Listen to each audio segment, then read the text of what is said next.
वाल्मिकी निगम मध्ये झालेल्या कथित भ्रष्टाचाराच्या प्रकरणात मंत्री नागेंद्र यांचा राजीनामा घ्यावा, अन्यथा तीव्र आंदोलन छेडण्यात येईल, असा इशारा भाजप नेते एम.बी. जिर्ले यांनी दिला आहे. बुधवारी बेळगाव येथे आयोजित पत्रकार परिषदेत ते बोलत होते. वाल्मिकी निगम मध्ये कोट्यवधी रुपयांचा भ्रष्टाचार झाल्याचा आरोप करत दलितांच्या विकासासाठी राखीव असलेल्या निधीचा गैरवापर झाल्याचे त्यांनी सांगितले. या प्रकरणाची चौकशी सुरू असताना नागेंद्रना पुन्हा मंत्रिपद देणे ही दुर्दैवी बाब असल्याचे जिर्ले यांनी म्हणाले.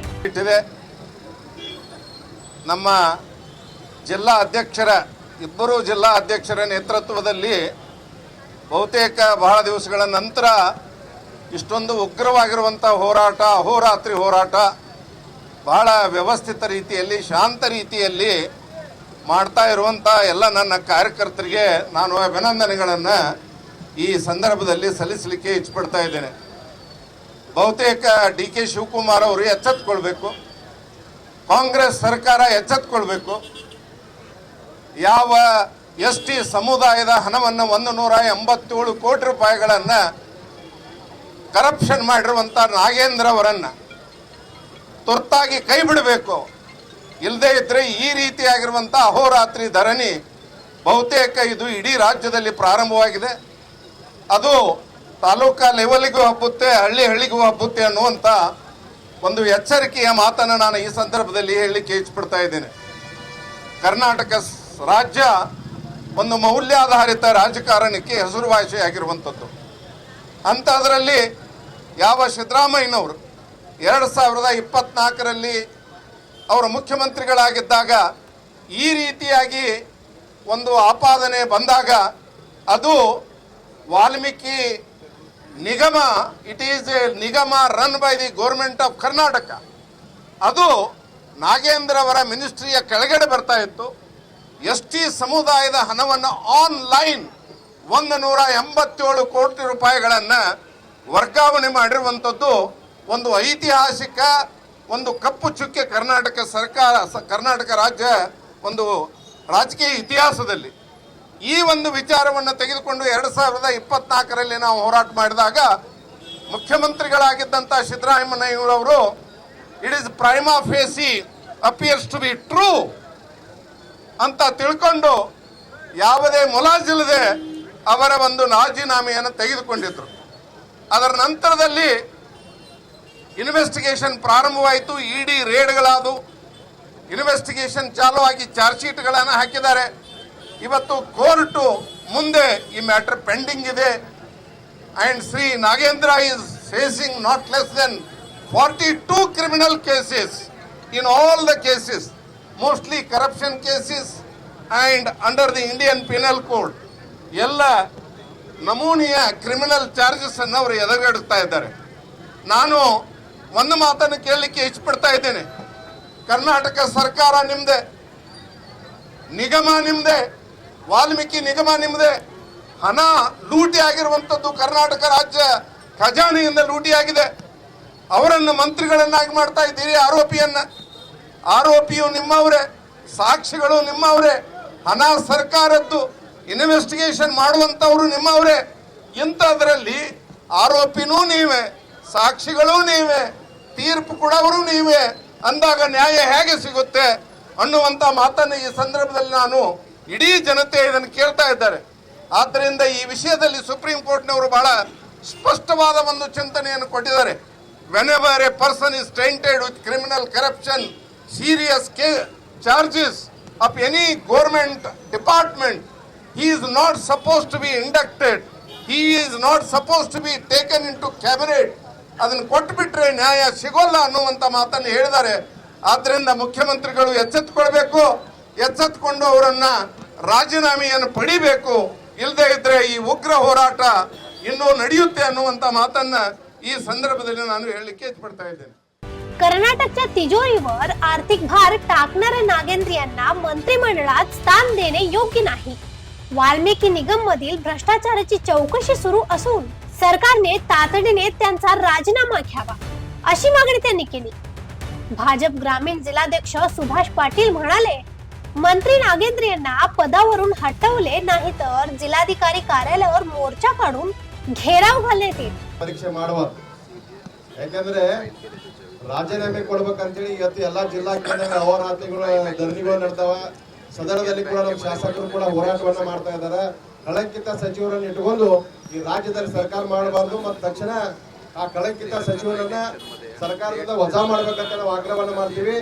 ಅವರ ಎಚ್ಚೆತ್ತುಕೊಂಡು ಇವತ್ತ ಆ ಕಳಂಕಿತ ಸಚಿವರನ್ನು ವಜಾ ಮಾಡಲಿಲ್ಲ ಅಂದ್ರೆ ನಾಳೆಯಿಂದ ನಮ್ಮ ಉಗ್ರವಾದಂತಹ ಹೋರಾಟಗಳು ಪ್ರಾರಂಭವಾಗ್ತಾವ. ರಸ್ತೆ ತಡೆ ಇರ್ಬೋದು, ಜಿಲ್ಲಾಧಿಕಾರಿಗಳ ಕಚೇರಿಗೆ ಮುತ್ತಿಗೆ ಹಾಕುವಂತ ಕಾರ್ಯಕ್ರಮ ಇರ್ಬೋದು, ಸರ್ಕಾರಕ್ಕೆ ಪರೀಕ್ಷೆ ಸೇವೆ ಕೊಡುವಂತ ಹೋರಾಟಗಳು ಇನ್ನು ಪ್ರಾರಂಭ ಆಗ್ತಾ ಇದ್ದಾವ.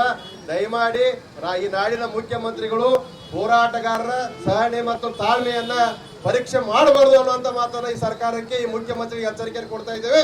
ತಕ್ಷಣ ಬಿ ನಾಗೇಂದ್ರನ ಸಚಿವ ಸಂಪುಟದಿಂದ ವಜಾ ಮಾಡಬೇಕು, ಇಲ್ಲ ಕಿತ್ತು ಹಾಕಬೇಕಂತೇಳಿ ಭಾರತೀಯ ಜನತಾ ಪಾರ್ಟಿ ಆಗ್ರಹವನ್ನ ಮಾಡ್ತದೆ. माजी आमदार संजय पाटील यांनीही योगेंद्र यांच्या राजीनाम्याची मागणी केली. भ्रष्टाचाराच्या प्रकरणाची चौकशी सुरू असताना त्यांना मंत्रिपद देणे निषेधार्ह असल्याचे त्यांनी सांगितले. यावेळी काँग्रेस सरकारवर टीका करताना गृहलक्ष्मी योजनेच्या निधीतही हजारो कोटी रुपयांचा भ्रष्टाचार झाल्याचा आरोप भाजप नेत्यांनी केला. भ्रष्टाचाराचे आरोप असलेल्या माजी मंत्र्यांचा सन्मान करण्याचे काम काँग्रेस सरकार करत असल्याची टीकाही त्यांनी केली. ರಾಜೀನಾಮೆ ಇದು ಮೊದಲೇ ಬೇಡಿಕೆ ನಮ್ದು. ಆದರೆ ಭಾರತೀಯ ಜನತಾ ಪಾರ್ಟಿ ನಾಗೇಂದ್ರ ಅವರು ರಾಜೀನಾಮೆಗೆ ಅಷ್ಟು ಹೋರಾಟ ಮಾಡ್ತಾ ಇದ್ದಾರೆ ಅಂತ ಯಾರು ತಪ್ಪು ಕಲ್ಪನೆ ಮಾಡ್ಕೋಬಾರ್ದು. ಇಡೀ ಸರ್ಕಾರ ಭ್ರಷ್ಟಾಚಾರದಲ್ಲಿ ಮುಳುಗಿ ಹೋಗಿದೆ. ಸಿದ್ದರಾಮಯ್ಯ ಅವರು ಮುಖ್ಯಮಂತ್ರಿ ಆದ್ಮೇಲೆ ಅವ್ರದ್ದು 3 ವರ್ಷ ಮತ್ತು ಈಗ ಹೊಸ ನೈ honeymoon period D K Shivakumar ಅವ್ರ ಸರ್ಕಾರ, ಎರಡೂ ಸರ್ಕಾರ ಕೂಡಿ ಭಾರತ ದೇಶದಲ್ಲಿ ಇರುವಂತ ಎಲ್ಲ ಭ್ರಷ್ಟಾಚಾರಿಯವರಿಗೆ ಹಿಂದಾಕಿ ಎಲ್ಲ ರೆಕಾರ್ಡ್ ಮುರಿದ ನಮಗಿಂತ ಮುಂದೆ ಹೋಗುವಂತ ಶಕ್ತಿ ಯಾರ ಕಡೆ ಇಲ್ಲ ಅಂತ ತೋರಿಸ್ಕೊಡುವಂತ ಕೆಲಸ ಈ ಸರ್ಕಾರ ಮಾಡ್ತಾ ಇದೆ. ನಾಗೇಂದ್ರ ಅಂತ ವ್ಯಕ್ತಿ ಮೇಲೆ CBI ಕೇಸ್ ಇದೆ. ಇವರ 187 ಕೋಟಿ ಹಣ ಹಗರಣ ಆಗಿಂದ ಸಿದ್ದರಾಮಯ್ಯ ಅವರು ಒಪ್ಕೊಂಡಿದ್ದಾರೆ, ರಾಜೀನಾಮೆ ಕೊಟ್ಟಿದ್ದಾರೆ. ಮತ್ತು ವಾಪಸ್ ತಗೊಳ್ಳೋ ಅಂತ ಏನು ಕಾರಣ ಅಂತ ನಮಗೆ ಪ್ರಶ್ನೆ. ಡಿ ಕೆ ಶಿವಕುಮಾರ್ ಅವ್ರದ ಮತ್ತು ನಾಗೇಂದ್ರ ಅವ್ರದ ಇದು ಎಂಥ ಲವ್ ಸ್ಟೋರಿ ನಮ್ಗೆ ಅರ್ಥ ಆಗ್ತಾ ಇಲ್ಲ. ತೇರೆ ಬಿನಾ ಜೀನಾ ಪಡೆ ದಿನವೋ ಕಭಿ ಆಯೇನಾ ಅಂತ ಹಾಡ ಅಂತ ಇದೆ ಡಿ ಕೆ ಶಿವಕುಮಾರ್. ಮತ್ತು ನಾಗೇಂದ್ರನು ಮೈ ಅವ್ರ ತುಮ್ ಅವ್ರ ಮೈ ದೋನೋ ಮಿಲ್ಕೆ ಇತಿಹಾಸ ರಚೆಂಗೆ ಅಂತ ಇವರಿಬ್ಬರು ಕೂಡಿ ಇಡೀ ಭಾರತ ದೇಶದಲ್ಲಿ ಇತಿಹಾಸ ಒಂದು ಇಡ್ತಾ ಇದ್ದಾರೆ ಎಲ್ಲರೂ ಎದುರುಗಡೆ, ಕಣ್ಣರ ಎದುರುಗಡೆ. ನಾವು ಮತ್ತು ವಿಶೇಷವಾಗಿ ಇಲ್ಲಿ ಬೆಳಗಾವಿಯಲ್ಲಿ ನಾವೆಲ್ಲ ಮಾಧ್ಯಮ ಸ್ನೇಹಿತರಿಗೆ ಒಂದು ವಿನಂತಿ ಇದೆ. ಬೆಳಗಾವಿಯಲ್ಲಿ ತಾವು ನೋಡ್ಬೋದು 3.5 ವರ್ಷ ಆಯ್ತು ಏನೇನು ನಡೀತಾ ಇದೆ. ತಹಸೀಲ್ದಾರ್ ಆಫೀಸಲ್ಲಿ ಒಬ್ಬ ಅಧಿಕಾರಿ ಆತ್ಮಹತ್ಯೆ ಮಾಡ್ಕೊತಾನೆ. 5,000 ಕೋಟಿ ಹಣ ಹಗರಣ ಮಾಡಿಂದ ಗೃಹಲಕ್ಷ್ಮಿ ಯೋಜನೆಯಲ್ಲಿ ನಮ್ಮ ಬೆಳಗಾವಿ ಭಾಗದ ಮಾಜಿ ಮಂತ್ರಿ ಅವ್ರಿಗೆ ದೊಡ್ಡ ರಾಷ್ಟ್ರಪತಿ ಪದಕ್ಕೆ ಕೊಡುವಂತ ಒಂದು ಕೆಲಸ ಮಾಡಿದಾರಂತ ಇಡೀ ಬೆಳಗಾವಿ ಜಿಲ್ಲೆ ಅಲ್ಲ ಕರ್ನಾಟಕ ಮಾತಾಡ್ತಾ ಇದೆ. ಅವರ ಅಣ್ಣ, ಅವ್ರ ತಮ್ಮ, ಅವ್ರ ಮಕ್ಕಳ ಬೆಳಗಾವಿ ಜಿಲ್ಲೆಯಲ್ಲಿ ಇರುವಂತ ಪ್ರತಿಯೊಂದು ಆಫೀಸ್ದಲ್ಲಿ ಹಪ್ತ ಹಚ್ಚುವಂತ ಕೆಲಸ ಮಾಡಿದ್ದಾರೆ. ಏನೇ ಆಗ್ಬೇಕಾದ್ರೆ ನಮ್ಮ ವಿಧಾನ ಪರಿಷತ್ ಸದಸ್ಯ ಅವರ ಗಮನದಲ್ಲಿ ತಂದ PDOsಗಳ ಕೆಲಸ ಮಾಡ್ತಾ ಇದ್ದಾರೆ. ಗ್ರಾಮ ಪಂಚಾಯತ್ದಲ್ಲಿ ಇಂಟರ್ಫಿರೆನ್ಸ್, ಜಿಲ್ಲಾ ಪಂಚಾಯತ್, ತಾಲೂಕು ಪಂಚಾಯತ್ದಲ್ಲಿ ಇಂಟರ್ಫಿರೆನ್ಸ್. ನಂದು ಒಂದೇ ಒಂದು ಮಾಧ್ಯಮ ಸ್ನೇಹಿತರಿಗೆ ವಿನಂತಿ ಇದೆ. ಸಂಜಯ್ ಪಾಟೀಲ BJP ಅಂತ ಟೀಕೆ ಮಾಡ್ತಾ ಇದ್ದಾನಂತಲ್ಲ, ನಂದು ಆ ಚಾಲೆಂಜ್ ಇದೆ. ಚಾಲೆಂಜ್ ಕಳೆದ 75 ವರ್ಷದಾಗ ಎಷ್ಟೋ ಮಂದಿ ಶಾಸಕರಾಗಿ ಹೋಗಿದ್ದಾರೆ ಇಲ್ಲಿ ಬೆಳಗಾವಿ ತಾಲೂಕದಲ್ಲಿ.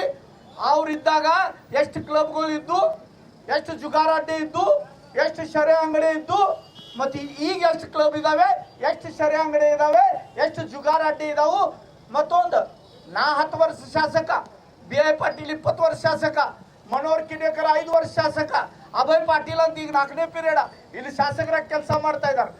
ಆ ಬೆಳಗಾವಿ ತಾಲೂಕದಲ್ಲಿ ನಾವು ರೈತರದ್ದು ಎಷ್ಟು ಹೊಲ ಖರೀದಿ ಮಾಡೀವಿ ಇದ್ರದ್ದು ಲೆಕ್ಕ ತಗೋರಿ.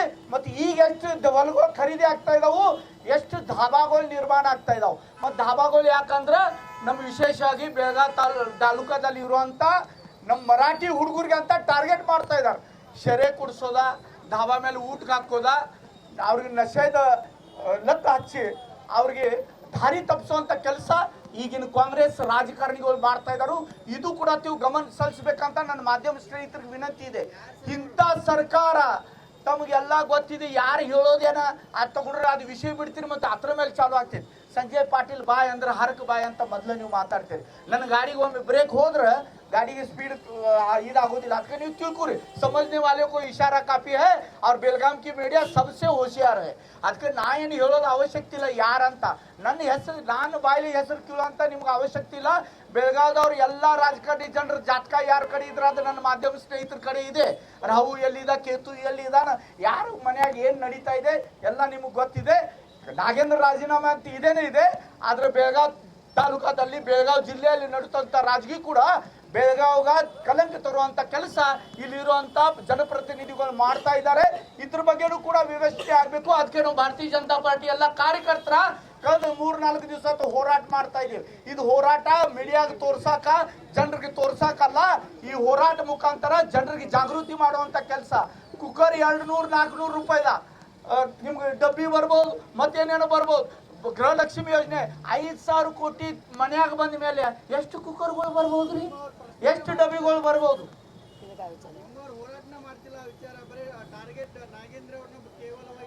ಈಗ ನಾ ಚಾಲು ಮಾಡ್ನಲ್ಲ ಸರ್, ಸಂಜಯ್ ಪಾಟೀಲ್ ಗಾಡಿ ಈಗ ಪೆಟ್ರೋಲ್ ಹಾಕ್ಯಾನು ಚಾಲು ಆತು. ಈಗ ನೀವು ಚಾಲು ಮಾಡ್ರಾಗ ನಮ್ಮ ಮೊದಲೇ ದಿವಸ ನಮ್ಮ ಇಲ್ಲಿ ಕಾರ್ಯಕರ್ತರು ನಿಂತು ಜೋರು ಹೋರಾಟ ಮಾಡಿದಾರ, ಕೇಳಿದಾರ. ಅವ್ರಿಗೂ ಇದು ವಿಷಯ ತಿಳಿಸ್ತೀವಿ. ಇದು ಬೆಳಗಾವದ ಕೆಲಸ ಇದೆ. ನಿಮಗೂ ನಾವು ವಿನಂತಿ ಮಾಡ್ತೇನೆ, ಬೆಳಗಾವ್ ಮೇಲೆ ಅನ್ಯಾಯ ಆಗಬಾರ್ದು. ಬೆಳಗಾವ ಯುವಕರ ನಶೆದಲ್ಲಿ ಇದಾಗಬಾರ್ದು. ಅದಕ್ಕೆ ನೀವು ಕೂಡ ನನಗೆ ಸಹಕರಿಸ್ರ ಅಂತ ಕೈ ಮುಗಿದು ವಿನಂತಿ ಮಾಡ್ತಾ ಇದ್ದೇನೆ.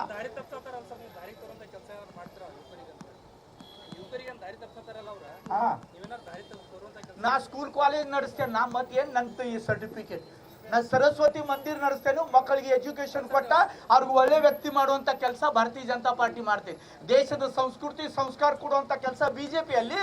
ಮತ್ತು ಬ್ಯಾಡಾದ ಕಲ್ಲು ಮಣ್ಣು ನೋಡ್ರಿ, ಒಂದೇ ಮಾತರಮ್ಮ ಸೋನಿಯಾ ಗಾಂಧಿ ಬಂದ್ ಮಾಡ ಅಂತ ಹೇಳ್ತಾರೆ. ಇವ್ರು ಹುಟ್ಟಿದ ಜಾಗ ಯಾವ್ದಂತ ತೋರಿಸ್ಕೊಟ್ರು. ಅವ್ರ ನಾಡಿನ ಒಂದೇ ಮಾತರಂ ಬಗ್ಗೆ ಗೌರವ ಇಲ್ಲಾಗಿದ್ರ ಅವ್ರದ್ದು ಬಣ್ಣ ತೋರಿಸ್ತಾ ಇದಾರೆ. ನಾವು ಒರಿಜಿನಲ್ ನಾವು ಯಾರಂತ ಇದು ನೀವು ಕೂಡ ವಿಚಾರ ಮಾಡಬೇಕು. ಒಂದೇ ಮಾತರಂ ಬಂದ್ ಮಾಡ್ರಿ ಅಂತ ಹೇಳ್ತಾರೆ. ಒಂದೇ ಮಾತರಂ ಹಾಡಲಿಕ್ಕ ಇವ್ರಿಗೆ ನಾಚಿಕೆ. ಅಂದ್ರೆ ಒಂದು ಸಮಾಜ ಮೇಲೆ ಪ್ರೀತಿ ತೋರಿಸ್ಲಿಕ್ಕೆ. ಆದ್ರೆ ಆ ಸಮಾಜ ಜನನೂ ಏನೋ ಭಾರತ ಬಗ್ಗೆ ಅವ್ರ ಗೌರವ ಇಲ್ಲ ಅಂತಿಲ್ಲ. ಕೋಟ್ಯಾಂತ ಜನ ಇದ್ದಾರೆ, ಅವರು ಕೂಡ ಭಾರತ ಮೇಲೆ ಪ್ರೀತಿ ಮಾಡ್ತಾರೆ.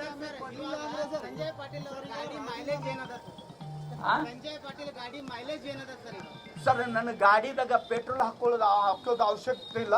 ಅದು ಆಟೋಮೆಟಿಕ್ ಚಾರ್ಜ್ ಆಗ್ತಿದೆ. ಎಷ್ಟು ಗಾಡಿ ರನ್ ಮಾಡ್ತೇನೋ ಅಷ್ಟು ಚಾರ್ಜ್ ಆಗ್ತಿದೆ. ಈ ಹೋರಾಟ ಇನ್ನೂ ತೀವ್ರ ಸ್ವರೂಪ ಧಾರಣ ಮಾಡ್ತಿತ್ತಂತ ಈ ಸಂದರ್ಭದಲ್ಲಿ